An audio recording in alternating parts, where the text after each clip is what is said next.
I'm just going to come out and say it. I love Uriel. I said it. Personally, I absolutely adore Uriel's design and how his kit works. Also, I don't know who is at DE cooking these frames lately, because why are all the new frames so speedy? I mean, I'm not complaining, but damn, look at Uriel with a bit of parkour velocity moving around missions. But anyway, Uriel is like if Sevagoth and Caliban had a baby but was juiced up in the underworld with heat. That's Uriel. He offers a lot. He has a very active, busy, all over the place playstyle, and I think many people will enjoy him.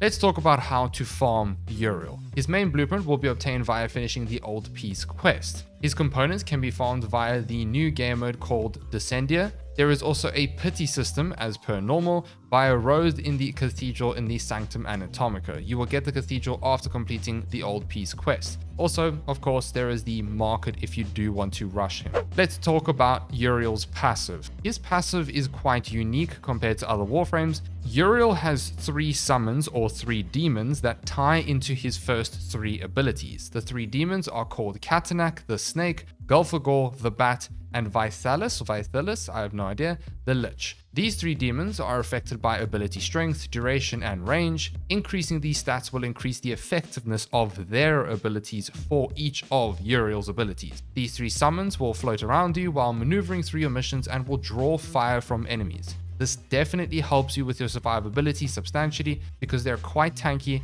and they pull a lot of aggro. If you Helminth over an ability, you do not lose the respective summon for that ability, which is absolutely amazing, and I do like that. Now, each of these summons will interact with their specific ability in their own way, and each summon is a health type summon that will last indefinitely, but they can die from enemies. When the summon does die, they will have a 60-second resurrection timer, but don't worry though, his second ability does resurrect them, which we'll go over later on. You can see how much health each of his summons have in the bottom right of your screen. Uriel's kit is unique in the sense that there is a casting side where you as Uriel will cast an ability and it does something, and then the respective demon that is tied to that ability will have its own ability and do that own thing. So what I'm going to do for this video is structure it a little bit differently. I'm going to go over the 3 abilities twice. One for the summon passive part, the other for the actual casting part from Uriel himself. Uriel's first 3 abilities are called Infernalis,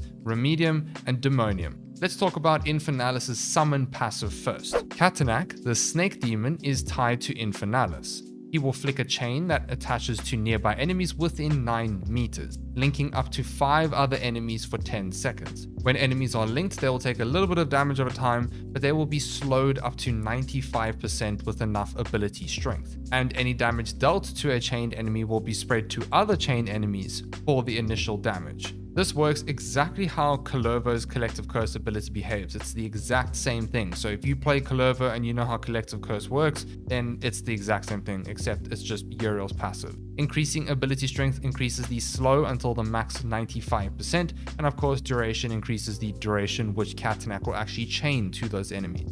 Then we have the Remedium summon passive. This is Gulfagor, the demon tied to Remedium, his second ability. Gulfagor is the bat. He will dive to enemies and latch onto them with his wonderful tentacle maw for 10 seconds at base, staggering them and inflicting damage over time. When this happens, a mark will appear above that single enemy. If you kill the marked enemy, you will drop 3 health orbs and 1 energy orb at base, while leaving a circle that inflicts guaranteed heat damage to nearby enemies. Gulfagor will target an enemy about every 6 seconds or so, not 100% confirmed, so there is a cooldown time of when Gulfagor actually moves to the next enemy. This is Equilibrium's best friend. Why? Because the health and energy orbs are affected by ability strength and they scale very, very high with ability strength. For example, with over 250% ability strength, you can have over 700% to drop health orbs, which is 7 health orbs. That means Equilibrium with Uriel is a no-brainer. Scaling your ability strength will also increase the damage dealt by the Ring of Fire, and duration will affect how long Gulfagor latches. Then we have Demonium's summons passive. This is Vithalis. I'm going to say Vithalis. Anyway, it's the summon tied to Demonium, which is Uriel's third ability. Recently killed enemies will cause Vithalis to move towards the corpses and create a rune above them every 12 seconds.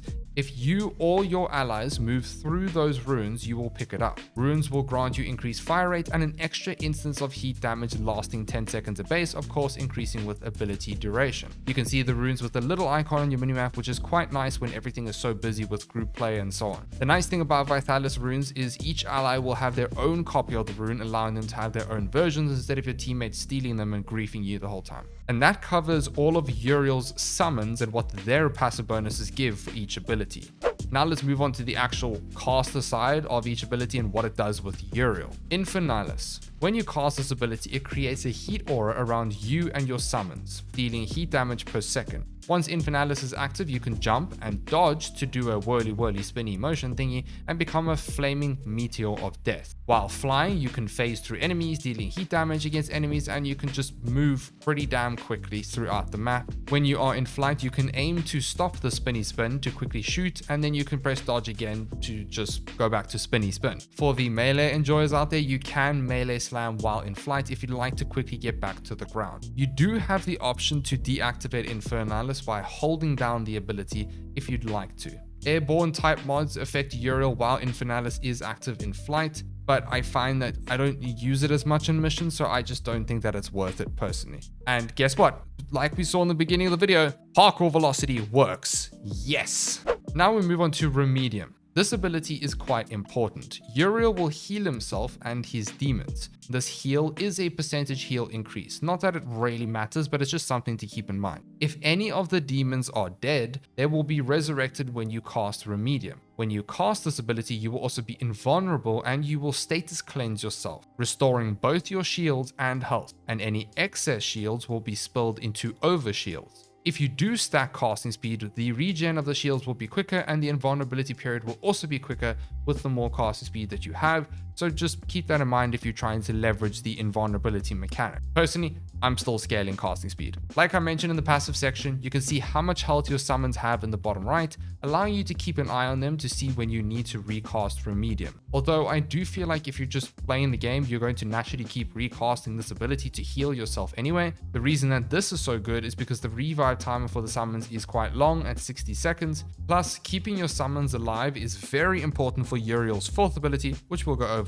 in a moment. Moving on to ability number 3, Demonium. Uriel rips out the souls of his demons, draining their health by 10%, sending out copies of each demon that is alive. I don't 100% know if it will still send out all 3 if one of them is dead, because I haven't tested it yet, but that might be the case, so just check that if you do play him. As the souls seek enemies, they will travel to and bounce between targets, exploding on impact in a 6-meter radius. Each enemy affected will take damage and will be applied with a damage vulnerability debuff. I love that. I love damage vulnerability. It's very, very good. Scaling ability strength will also increase the damage vulnerability and the damage from the explosion. But the demon health drain will not be affected by anything, which is great. One thing I did notice is the damage vulnerability debuff does not scale too well with duration. It's fairly quick.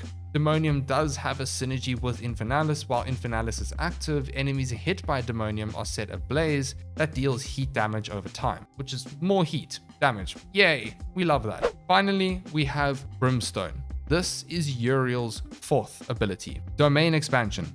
That is what it is. In summary, it's domain expansion with a lot of heat damage. In order for you to cast Uriel's fourth ability, you need to charge that small bar below the summon's health. In order for you to charge this ability, you need to interact with Uriel's entire kit with regards to his summons. The more your minions cast abilities and the more you interact with them, the faster the bar charges. Like dealing damage to chained enemies from Katanak, or killing the enemy that is latched by Gulfagor, or picking up the runes by Vithalis. I found that killing the enemy that is latched with Gulfagor charges the bar the quickest, so I do recommend that you hard focus on enemies with a mark above their head in your missions, plus you're going to get decent energy sustain with that too. I do think that DE did a good job of creating a very unique way of forcing you as the player to weave and interact with your entire kit to get the full experience, which I quite frankly appreciate a lot. I am a massive fan of active warframes. Once the bar is full, you can then cast Brimstone, create a domain of hell, fully engulfing everything in flames around you in a 15-meter radius at base for 10 seconds. Brimstone will inflict a massive amount of heat damage with guaranteed heat procs. After the first instance of damage, it will then apply damage and status effects every 0.5 seconds after.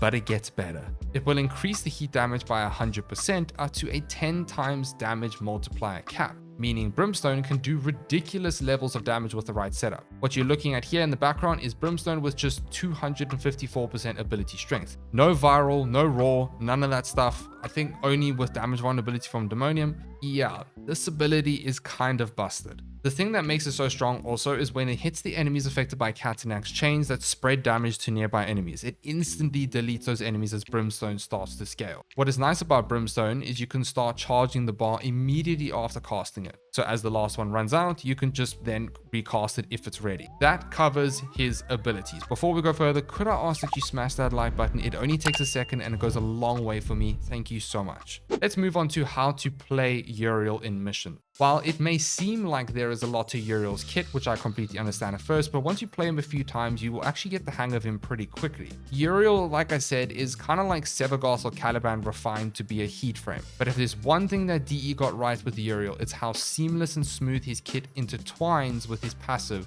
and his actual abilities. They did a very good job with this. Uriel can be a weapons platform or a full caster of death, or he can be both, to be fair. Infernalis must be up at all times, as a means to move around easy in the map and also just a nice passive way of providing a heat aura, applying heat procs, making enemies panic and dealing damage over time. Keep an eye out for Catanax chaining 5 enemies at a time and shoot one of them to then spread that damage. Although I did find it's actually better to focus on Gulfagor for building your Brimstone bar. Remedium is casted as an oh shit button to fully heal and cleanse you while making you invulnerable for a very short duration, reviving any fallen summons and healing them in the process if they are hurt. This is a no-brainer to just cast whenever you need it. Demonium is somewhat of a spamming ability too, because you can spread your damage vulnerability to all nearby enemies, meaning you do more damage. And if Infernalis is active, you will then apply heat onto the affected enemies as well. Just monitor your summon's health when you spam Demonium, because it steals 10% of their health with each cast. While you're going about casting all of your abilities, focus on interacting with your summon's passive ability by picking up runes, focusing on the marked enemy from Gulfagor, hitting the chained enemies. This will allow you to charge Brimstone more reliably. Brimstone is a slow casting ability, but with a good reason, because it does so much damage, so I kind of understand it. It does a metric ton of damage, so having to charge it may seem tedious and require a little bit of micromanagement, but I found that once you just focus on Gulfagor's marked target and just go about your mission, it's not too bad. But I will say, I do think that there is a problem when it comes to playing with group play and how quickly your allies kill enemies. I do think Uriel does require some level of enemy density for him to charge Brimstone a lot easier. And that covers how to play Uriel. How do we build him for Starchart players? If you are a Starchart player watching this and you've managed to get your hands on Uriel, you really just need the basics, covering strength with intensify, duration with continuity, range with stretch. Then you need flow and equilibrium for energy sustain, and honestly, with how good Uriel's kit is, this is all you need. If you do feel like you're dying, you can opt for fast deflection as a survivability option, or adaptation if you've unlocked arbitration. Aviator, if you're flying around with these one, can work, but I just don't see the need for it. If you'd like to further invest into Uriel on the Starchart, you can fill any of the remaining mod slots with what mods you have available, like corrupted mods, Archon Vitality, anything like that. The aura slots are also completely flexible. How do we build Uriel for Steelpath? When it comes to building him for Steelpath as a no helmet setup, there are quite a few options, but this is the one that I have personally gone for. This is a framework that I've gone for, and you can follow it or you can change it. Since Uriel is a full heat-based frame for the most part, Archon Vitality is pretty much a no-brainer if you wanted to fully lean into the heat procs. If not, you can remove this. Of course, we cover the basics: flow for energy, equilibrium for energy sustain, as we'll be fully utilizing Gulfagor's health orbs, and just as an added layer of defense, I did slap on adaptation for some buffering. Realistically, he is already quite tanky with the summons distracting and your heat procs panicking enemies. Then we have continuity for duration. primed version would be better if you have it at your disposal. Then I opted for higher strength, blind rage, and transient fortitude. The reason for this is because Uriel's kit scales incredibly well with strength. With this current strength setup, without growing power and Camisada procced, Katanak will slow up to 95%, Girl for Gore will have over 700% chance to drop health orbs, Vithalis will grant over 76% fire rate and heat damage, and Demonium will grant 127% damage vulnerability. Yeah, it's quite a lot, and that's why I say scale strength with his kit. I did put Prime Sure-Footed, I know that not many people have that, so the extra slot can be completely flexible with what you have available. You can also add Mobilize if you'd like to add more parkour velocity for your one when flying. I did give Aviator and Aerodynamic a go, and while yes, it does work when Uriel is airborne with Infernalis, I just find that I don't really stay in the air long enough for me to warrant using it, because you can't do anything while you're in that spinny motion. So this is your personal preference. I just don't see the need. It's not my thing. Aura mods are also personal preference too. I did opt for growing power for the setup, but please feel free to build Uriel in any way you would like. Mine is just a framework and will most likely change over the week. It's just an initial build framework for you to try. Let's talk Arcanes. Arcane Camisada does work pretty well with Uriel's summon. At first I thought it wouldn't proc enough, but it definitely does proc fast enough. Although if you kill enemies too quickly, or if your allies kill enemies too quickly, it's not going to proc as reliably as you'd like. So I would recommend switching it out for augmented instead, if you find it's not working. The next Arcane is my go-to with any heat frame, and that is Arcane Hotshot. This allows Uriel to blend the weapons platform with a caster nuke. If you don't have this Arcane, feel free to use what you have available. It's completely flexible and dependent on how you build Uriel. And that covers a no Helminth Steelpath framework. Then we have Archon Shards. I personally would say casting speed, parkour velocity, strength, and duration. I did opt for 1 casting speed, 1 parkour, 1 strength, and 1 duration. The rest is up to you. Let's finally talk about Helminth setups, shall we? This is just initial Helminth setups. Uriel is definitely not limited to these only. There are many more options like a Phantom Eyes for armor stripping, Pillage Uriel, Nourish, Bright Bonnet, and more. However, first on the Helminth list, we have a raw Uriel setup. You knew it was going to be here. Technically, this is overkill, but it also kind of sucks in a way. What I mean by this is you are forced to subsume over Demonium, which means we lose our damage vulnerability mechanic, which would have been lovely. But anyway, raw still increases the heat damage from Infernalis as well as Brimstone. Also, it will increase your weapons potential too, so it goes hand in hand here. We double up on Arcane Camisada and Molt Augmented to gain 120% ability strength for a raw cast, pushing those damage numbers even higher for Brimstone. You can switch out the Arcanes if you like. You can also do Arcane Hotshot for a more weapons platform focused raw setup. Overall, raw does fit very well with Uriel's kit. Then we have a Null Star Uriel. I mean, come on, it's a heat frame. I had to put Null Star in here. I did opt for Neutron Star, the augment, because, well, I felt like it. Arcane Hotshot, Archon Vitality, and pretty much the same build framework as the others. I did opt to subsume over Infernalis because I can't really recast Null Star while I'm in flight with Infernalis, and let's be real, the damage vulnerability is what we want to increase the damage across the board. Arcanes are flexible too. Then we have a Breach Surge Uriel. I will be honest, this is completely overkill for base Steelpath. The enemies die so quickly from Brimstone that you don't actually get much of a chance to cast Breach Surge before they die. But I will say, when you start to scale levels in Steelpath, EDA and ETA, or even level cap, then this would be a very good setup. Although if you are scaling to level cap, you may need to change up your survivability options a bit to cater for that, but I think it will work. Oh, and one other thing, put growing power instead. I did forget to change aerodynamic in the screenshot. Arcanes are also flexible, and I will say that this setup is incredibly satisfying when you get the sequencing right, because Brimstone will deal a metric ton of damage that scales up to 10 times. When Breach Surge is applied, it will then spread sparks that will deal millions of damage. It's a match made in heaven with the sheer amount of damage instances Uriel's kit deals. Then we have Thermal Sunder Uriel. This is the last setup on this list, and I'm sure you can agree with me here. You can never have too much heat damage. I mean, come on, it's Warframe after all. The more heat damage, the better. So, subsume Thermal Sunder onto your 1, then put Thermal Transfer. Proc the heat part of the augment to further scale the heat damage dealt by Vithalis runes, and we have Arcane Hotshot. So we have red or orange crits with immense amount of heat damage scaling for our weapon. This is what the build looks like. It is super fun to try, a more weapons platform focus setup. With this build, pretty much any weapon is broken with Uriel. And that concludes the build.